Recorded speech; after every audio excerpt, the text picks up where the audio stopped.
আগামী জাতীয় নির্বাচন ঘিরে বাংলাদেশের রাজনীতিতে নানা সমীকরণ ও হিসাব নিকাশ চলছে। এর মধ্যে সবচেয়ে বেশি আলোচনার সংস্কার ইস্যুটি। ঠিক কতখানি সংস্কার অন্তর্বর্তী সরকার করতে চায়, রাজনৈতিক দলগুলো নির্বাচনের জন্য সরকারকে কতটা সময় দিতে ইচ্ছুক, এসবই এখন মূল আলোচনা হয়ে উঠেছে। তবে দেশের অন্যতম প্রধান রাজনৈতিক দল বিএনপিকে সংস্কার বিরোধী আখ্যা দেওয়াকে দলটি দেখছে একটি মহলের পরিকল্পিত অপপ্রচার হিসেবে। সংস্কারের বিষয়ে বিএনপি অঙ্গীকারবদ্ধ, কিন্তু একটি মহল, একটি চক্র অত্যন্ত পরিকল্পিতভাবে বিএনপিকে সংস্কার বিরোধী বলে প্রচার করার অপচেষ্টা চালাচ্ছে, বলছিলেন বিএনপির মহাসচিব মির্জা ফখরুল ইসলাম আলমগীর।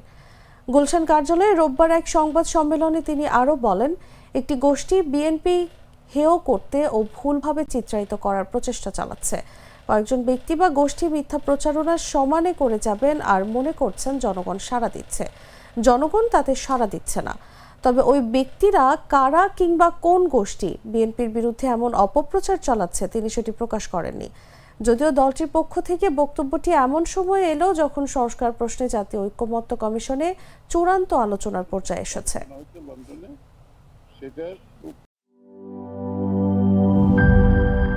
বান্ডেল থাকলে প্রতি সেনমানিতে টাকা বাঁচবে। বিকাশ সেনমানি বান্ডেল কিনে জিতুন প্রতি লেনদেনে।